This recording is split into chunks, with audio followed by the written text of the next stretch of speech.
అందరికీ నమస్తే. Welcome back to my channel V for vocabulary in Telugu. ఈరోజైతే చాలా మంచి వీడియోతో మీ ముందుకైతే వచ్చేసానండి. సో 2025 ఎండ్ అవ్వబోతుంది కదా. సో మీరందరూ ఈ వీడియో అయితే మిస్ అవ్వకుండా చూడండి. సబ్జెక్ట్లోకి వెళ్ళబోయే ముందుగా నాదొక చిన్న రిక్వెస్ట్ అండి. మీకు వీడియో నచ్చినట్లయితే లైక్ చేయడం మర్చిపోవద్దండి. సో మనలాంటి ఇంకొక 10 మందికి మన వీడియో అనేది సజెస్ట్ అయ్యిద్ది. సో మీరందరూ ఖచ్చితంగా సపోర్ట్ చేస్తారు అని అనుకుంటున్నాను. మీ సపోర్ట్ ఇలాగే ఉండాలని కోరుకుంటున్నాను. ముందుగా మనం లాస్ట్ వీడియోలో ఇచ్చినటువంటి ఛాలెంజ్కి ఆన్సర్ చూద్దాం. After 100 messages mom finally dash and followed the trip. ఇక్కడ అర్థం ఏమిటంటే 100 మెసేజ్లు పంపిన తర్వాత అమ్మ చివరికి డాష్ ట్రిప్పుకు అనుమతి ఇచ్చింది, అంటే ఒప్పుకొని అనుమతి ఇచ్చింది అనేది అర్థమండి. ఒప్పుకోవడం, తగ్గడం అంటే నేనేమని చెప్పాను, రిలెంటెడ్. బి ఆప్షన్ అనేది కరెక్ట్ అండి. చాలామంది కరెక్ట్గా ఆన్సర్ చేశారు. So coming to the today's interesting, the most important topic in 2025. ఈరోజు మనం నేర్చుకోబోయే టాపిక్ చాలా ఇంపార్టెంట్ అని చెప్పాను కదండి. అదేమిటంటే మనకి 2025లో మోస్ట్ వైరల్ అయిన టర్మినాలజీ లేదా కొత్త పదాల కలయిక. సో అన్ని చోట్ల హల్చల్ చేసింది. ఇంటర్నెట్ దగ్గర నుంచి ఇన్స్టా, యూట్యూబ్, ఫేస్బుక్, పాడ్కాస్ట్లలో అన్ని చోట్ల మీకు కొత్త కొత్త పదాలు వినపడ్డాయి. వాటినే మనం కూడా అసలు వాటి అర్థాలు ఏంటి అనేది ఫుల్ ఫ్లెడ్జ్డ్గా నేర్చుకుందాం. మనం కూడా మన ఇంగ్లీష్ని 2025లో అప్గ్రేడ్ చేసుకుందాం. 2026లో మనం కూడా వాడుకుందాం. ఓకేనా? Coming to the today's interesting topic. First word వచ్చేసరికి డూమ్ స్క్రోలింగ్.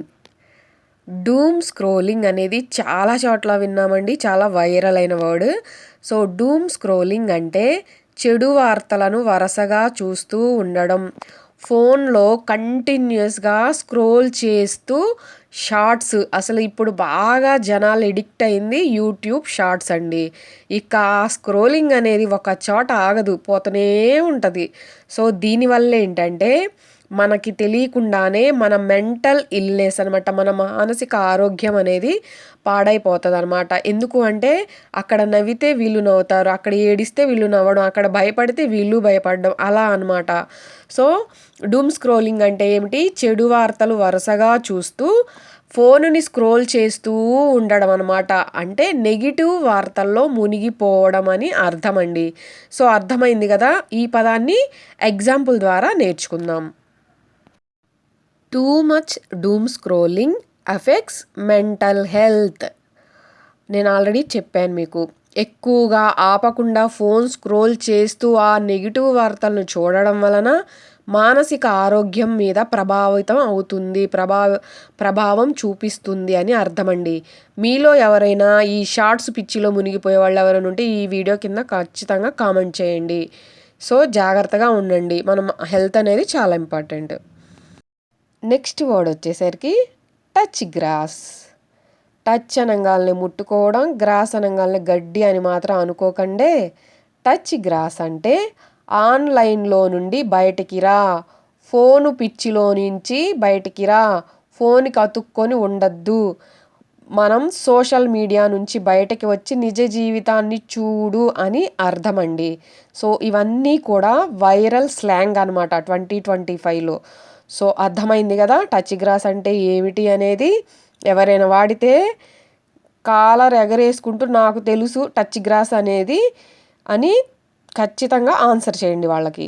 సో ఈ పదాన్ని మనం ఎగ్జాంపుల్ ద్వారా, you need to touch grass instead of scrolling all the day. అంటే రోజంతా నువ్వు ఫోన్ స్క్రోల్ చేస్తూ ఆ ఫోన్ చేతిలో పట్టుకొని ఉండకుండా బయట ప్రపంచాన్ని చూడు, బయటకి రా అని అర్థమండి. జనరల్గా అయితే go offline, go out side అంటూ ఉంటారు కదా, అదే అర్థం అనమాట. దీన్ని కొంచెం సర్కాస్టిక్గా టచ్ గ్రాస్ అని వాడారు 2025లో. సో గుర్తుపెట్టుకోండి. Next word brain rot. Brain rot అంటే అర్థం లేని వీడియోలు చూస్తూ మైండ్ పాడవడం అని అర్థమండి. మనకు అర్థమయ్యే భాషలో చెప్పాలి అంటే సోషల్ మీడియా వల్ల మెదడంతా అలిసిపోవడం అనమాట. సో అర్థమైంది కదా. ఇంకా ఆ మాయలో మునిగిపోయి ఇంకా ఆ ఫోన్కి అతుక్కొని ఉండడం, దానివల్ల ఏంటంటే బ్రెయిన్ ఇష్యూస్ అనమాట. సో బ్రెయిన్ రాట్ అంటే అర్థమైంది కదా. ఈ పదాన్ని మనం ఎగ్జాంపుల్ ద్వారా too much reels gave me brain rot అంటే ఎక్కువగా రీల్స్ చూడడం వల్ల నాకు బ్రెయిన్ రాట్ అయింది అంటే అర్థం లేని వీడియోలు చూస్తూ నా మైండ్ అంతా పాడైపోయింది అని అర్థం అండి. సో అర్థమైంది కదా. ఈవెన్ రీల్సే కాదు, యూట్యూబ్ షార్ట్స్ కూడా మనుషులు అలా ఎడిక్ట్ అయిపోయారనమాట. నెక్స్ట్ వర్డ్ వచ్చేసరికి బాగా వైరల్ అయిన వర్డ్ జెన్జీ కిడ్స్ అని పలకాలండి. జెన్జీ కిడ్స్ అంటే యువత, లేదా అసలు దీని అర్థం ఏమిటి అంటే జనరేషన్ జెడ్కి చెందిన పిల్లలు అని అర్థం. అదేంటండి అసలు ఈ జనరేషన్ జెడ్ అంటే అసలు ఎవరు, ఏ ఇయర్లో పుట్టిన వాళ్ళని మీకు డౌట్ రావచ్చు. సో అక్కడికే వస్తున్నాను. జనరల్గా 1997 నుంచి 2012 మధ్యలో పుట్టిన పిల్లల్నే జెన్జీ కిడ్స్ అంటారండి. మనకి ఆ టైంలో బాగా మొబైల్ అనేది, ఇంటర్నెట్ అనేది, సోషల్ మీడియా అనేది బాగా అందరికీ తెలిసిందనమాట. బాగా వాడడం కానీ అప్పుడే ఇంట్రడ్యూస్ అయ్యి బాగా వాడుకలో ఉన్న తరం అనమాట. సో ఆ ఇయర్లో ఈ గ్యాప్ మధ్యలో పుట్టిన పిల్లల్నే జెన్జీ కిడ్స్ అంటున్నారండి. సో మనం కూడా ఫాలో అవుదాం. మన ఫ్యామిలీలో కూడా జెన్జీ కిడ్స్ ఎవరైనా ఉన్నారా అనేది ఖచ్చితంగా కామెంట్ సెక్షన్లో కామెంట్ చేయండి. సో ఈ పదాన్ని ఎగ్జాంపుల్ ద్వారా Gen Z kids learn everything from the internet. So మీకు ఆల్రెడీ నేను చెప్పాను కదా, జెన్జీ కిడ్స్ అన్నీ ఇంటర్నెట్ నుంచే నేర్చుకుంటారు. వీళ్ళకి ఎవరు నేర్పించక్కర్లా. వీళ్ళ బ్రెయిన్స్ అనేవి కంప్యూటర్ బ్రెయిన్స్ అంటూ ఉంటారు కదా, అర్థం అదే అండి, గుర్తుపెట్టుకోండి. నెక్స్ట్ వర్డ్ 67 అని పలకాలండి. ఇక్కడ ఇచ్చినట్లు గనక 67 లేదా 6-7 అని ఇస్తే మీరేమని పలకాలి, 67 అని పలకాలి. దీనిని కోడ్ వర్డ్ అని అంటామండి, గుర్తుపెట్టుకోండి. దీన్నే జెన్జీ స్లాంగ్ అని వాడారనమాట. జెన్జీ స్లాంగ్ అని వాడారు. అసలు దీని అర్థం ఏమిటి అంటే అన్నీ గందరగోళంగా ఉన్నాయి, లేదా ఏది సరిగ్గా లేదు, ఇంకా చెప్పాలి అంటే దారుణంగా ఉంది, నా మైండ్ అసలు సరిగ్గా లేదు అని అర్థం అన్నమాట. సో జనరల్గా సిచ్యువేషన్ మెస్డప్, కన్ఫ్యూజింగ్, నాట్ ఓకే అని వాడుతూ ఉంటాం కదా, ఎగ్జాక్ట్గా దీని మీనింగ్ కూడా అదే అండి, గుర్తుపెట్టుకోండి.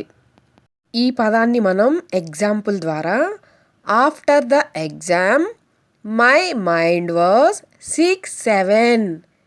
సో అర్థం ఏమిటి, పరీక్ష తర్వాత నా మైండ్ మొత్తం గందరగోళంగా ఉంది, క్లారిటీ లేదు, అంతా మెస్డప్ అయ్యింది అని అర్థం అన్నమాట. సో అర్థమైంది కదా. Coming to the next word nepo baby అంటే సిఫారసు వల్ల ఎదిగిన పిల్లలు.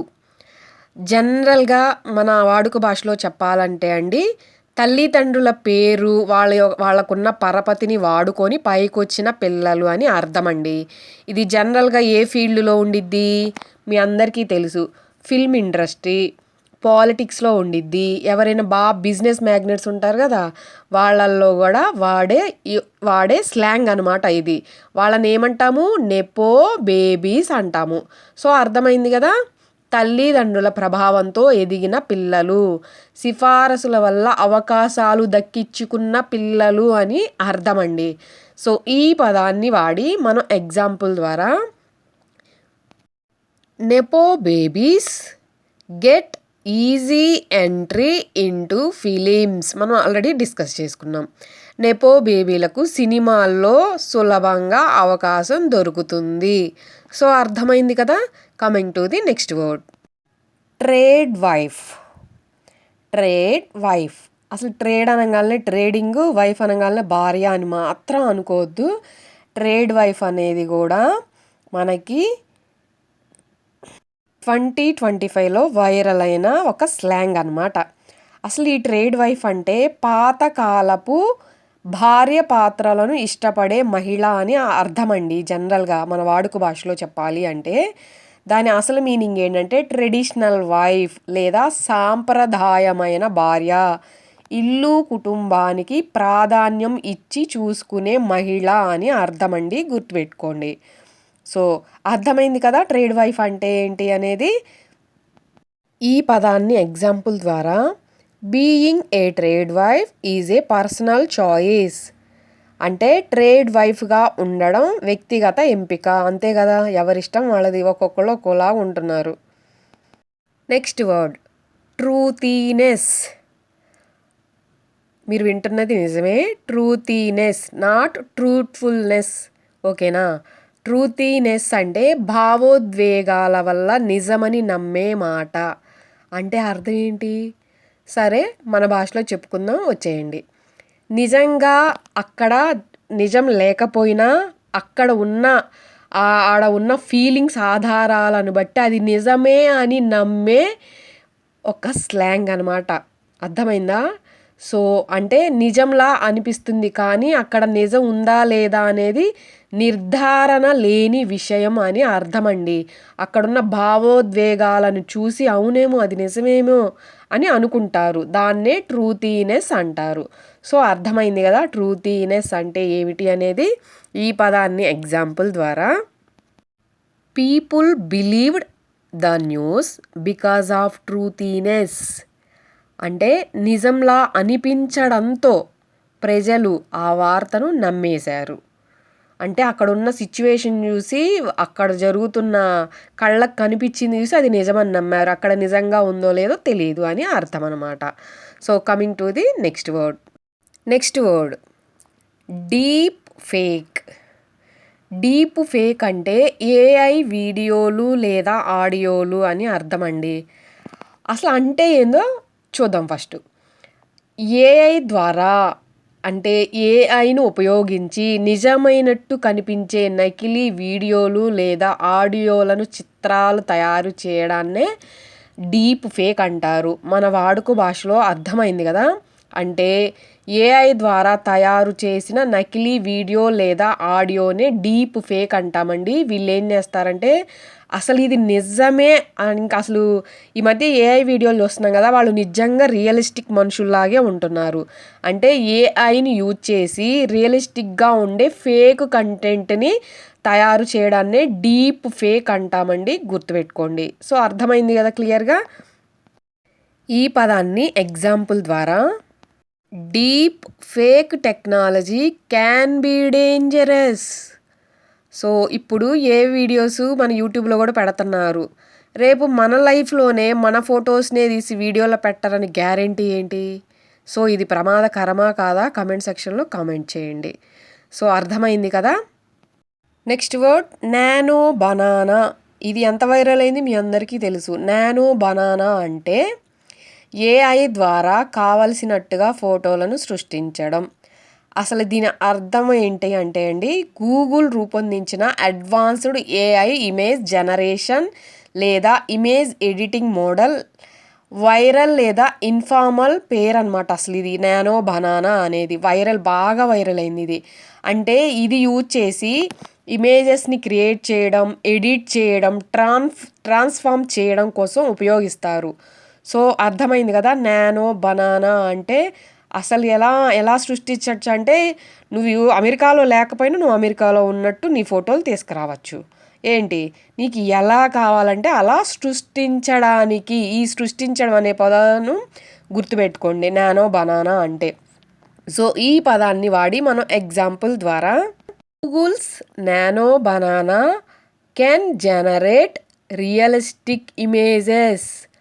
మనం ఆల్రెడీ డిస్కస్ చేసుకున్నాం. గూగుల్ నానో బనానా యూజ్ చేసి నిజమైనట్టుగా కనిపించే చిత్రాలను సృష్టించగలదు అనేది అర్థమండి, గుర్తుపెట్టుకోండి. Next word infodemic. అంటే తప్పుడు వార్తలు వైరల్ అవ్వడం, బీభత్సంగా వైరల్ అయిపోవడం, అసలు అది నిజమో కాదో తెలుసుకోకుండానే విపరీతంగా భారీ లెవెల్‌లో అసలు ఈ సొసైటీని గందరగోళం చేసేంత వైరల్ అవ్వడం అనమాట ఇన్ఫోమిక్ అంటే. సో, అంటే అతిగా సమాచారం వైరల్ అయిపోయి గందరగోళం అయ్యే సిట్యుయేషనే ఇన్ఫోమిక్ అంటామండి. గుర్తుపెట్టుకోండి. మన వాడుక భాషలో చెప్పాలి అంటే తప్పుడు సమాచారం సోషల్ మీడియాలో వేగంగా పాకిపోవడం అని అర్థం అనమాట. సో, అర్థమైంది కదా! ఈ పదాన్ని మనం ఎగ్జాంపుల్ ద్వారా fake news spreads fast and causes infodemic అంటే తప్పుడు వార్తలు వేగంగా వ్యాపించి వైరల్‌గా కారణమవుతాయి. సో, ఇది మనందరికీ తెలుసు. సో, మీ అందరికీ ఈ పదాలు చాలా చాలా యూజ్‌ఫుల్ అనే అనుకుంటున్నాను. మీరు వీడియో లెంత్ ఉంది గదా అని జెప్పేసైతే ఫుల్‌గా చూడడం స్కిప్ చేయకండి. వీడియో లోపల కంటెంట్ ఎంత మంచిగా ఉంది, ఎంత ఇంపార్టెంట్ అనేది మాత్రమే గుర్తుపెట్టుకోండి. సో, మీ అందరికీ 2025 నేనిచ్చిన ఇటువంటి ఈ వీడియో చాలా యూజ్‌ఫుల్. మీ అందరికీ నచ్చిందనే అనుకుంటున్నాను. మళ్ళీ రిక్వెస్ట్ చేస్తున్నాను. నచ్చితే లైక్ చేయడం మాత్రం మర్చిపోకండి. సో, మీ సపోర్ట్‌ని నాకు మీ లైకుల ద్వారా, మీ షేరింగ్స్ ద్వారా, మీ సబ్స్క్రిప్షన్స్ ద్వారా తెలియజెప్పండి. మీ అందరి సపోర్టు ఇలాగే ఉండాలి, ఉంటుంది అని కోరుకుంటూ thanks for watching my video.